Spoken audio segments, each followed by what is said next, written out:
Do you think that just eating clean has you on the fast track to fat loss? My shift from food scientist to full-time personal trainer in 2015 was a real eye-opener. Picture this: diligent clients, maybe much like yourself, all gunning for that 10% body fat, only to see their progress just stall and stall. Why? Spoiler alert, it's not just the soda and fries doing the dirty work. We're way past that old news. The true game changer lies in finding those healthy foods you've been told to trust blindly. But in reality, they're the undercover villains in your diet. Ready for a wake-up call? Here are the top 7 seemingly innocent foods secretly derailing your fat loss progress. Let's dive into the truth and get lean without the gym bro routine.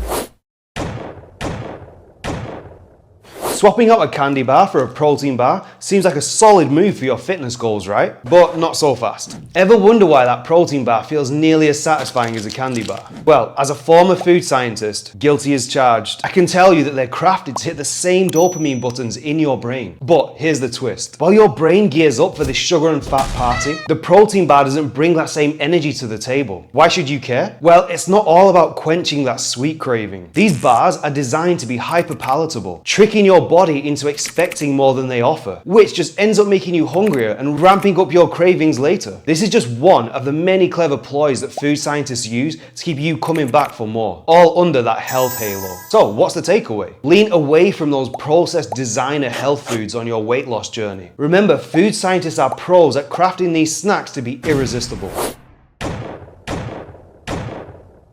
Ever heard the saying, too much of a good thing can be bad? What if I told you that that applies to protein too? Yep, protein, that macronutrient we've all been told to load up on for muscle gains, feeling full, boosting our metabolism. But here's where it gets interesting. While protein is crucial for shaping our bodies, obsessing over it for too long whilst neglecting carbs and fats will stall your progress. Our bodies crave balance over the long term. Sure, ramping up protein can really kickstart some changes, but if you take it too far, you'll end up with hormone imbalances and hitting a frustrating plateau. Have you ever come across the term protein poisoning or rabbit starvation? It's this scary scenario where eating a super lean diet, packed with protein but missing carbs and fats, completely throws your body out of whack and into malnutrition. So it's not about cutting other macros out of the picture completely. It's all about striking that right balance. Let's think about it. Your body isn't just a protein processing plant. You need a well-rounded diet, beyond the chicken breasts and the protein shakes. Don't forget to include some egg yolks, some fatty fish, some avocado on your plate. Have you ever fallen into that trap of just filling up on high volume, low calorie foods to beat the hunger without the guilt? Vegetables, berries, or even that famous protein fluff filled with xanthan gum, or even just diet sodas to satisfy those sugar cravings without the calories. Seems like a genius move to feel full without tipping the scales, right? But here's the catch. Your stomach's bloated, you're uncomfortably gassy, and somehow for some wild reason, you're still obsessively thinking about food. This volume strategy might start from a good place, but it's like trying to solve a puzzle with a piece missing. It's more than just about not feeling hungry. It's about what your body actually needs. You see, tricking your stomach into feeling full might work for a little bit, but your body is smarter than that. It quickly catches on when it's missing out on essential nutrients, and it isn't shy about sending those hunger signals right back. I've seen it firsthand with clients that have pushed this strategy to the extreme, even winding up at the doctor's office thinking they've got a serious digestive issue, when in reality they've just gone overboard with the fiber. So what's the real deal? High volume foods are great and all, but our bodies crave a mix of nutrients, not just volume. How about we rethink this whole fullness strategy together? Are you surprised by some of these sneaky saboteurs? Hit subscribe and let's outsmart these undercover villains together. Ever find yourself stuck in what I like to call the caffeine conundrum? You and me both. You know how it goes. Reaching for that morning coffee or grabbing that midday energy drink, hoping for that magic jolt of energy. Seems like a great idea, right? But here's the thing. The more that we rely on caffeine to get us through, the more our body gets used to it. And suddenly we need more just to feel normal. But before you start worrying, let's just keep things in perspective. Managing your caffeine intake is a lot simpler than you might think, especially considering the FDA's generous recommended upper limit of 400 milligrams per day. And just like Voltaire told his physician when he told him coffee was a slow poison. Yes, it is a remarkably slow poison. I've been drinking it every single day for more than 75 years. But when we're in a calorie deficit, caffeine does start to play a different game. It teams up with cortisol, yes, the stress hormone, and this combination can really mess with our fat loss efforts. It's like they switch gears on us, from being these super helpful fat burners to potentially stalling our progress dead in its tracks. So what's the move? It's all about knowing how much caffeine is too much for you, and maybe even taking one day a week off the caffeine train to help your body hit that reset button.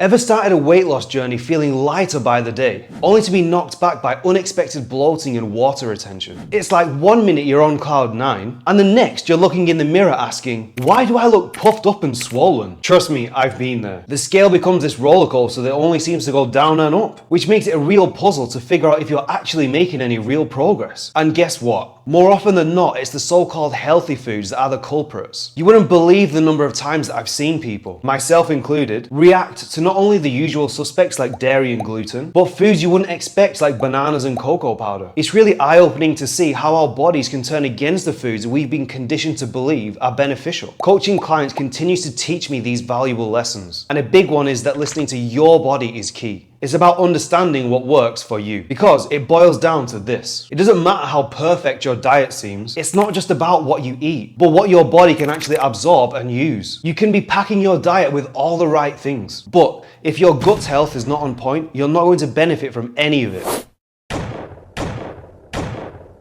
Embarking on a new weight loss journey often means switching from a high sodium diet filled with processed goodies and fast food. But hold up, this is where things get tricky. As we cut out the junk, some of us go too far, slashing salt to levels so low that we feel like a zombie. Lethargic, brain fogged, and struggling to get through the day, wondering why we feel so terrible. Sound familiar? This nosedive happens because too little salt throws our body's hydration and electrical signaling all out of whack, affecting our cognitive function, our muscle contractions, our digestive processes, and so much more. It seems like a tiny detail, but it actually has a titanic impact on our well-being. Remember, clean eating isn't just about eliminating salt entirely. Plus, including a quality electrolyte supplement pre-workout can be the game changer you didn't even know that you needed.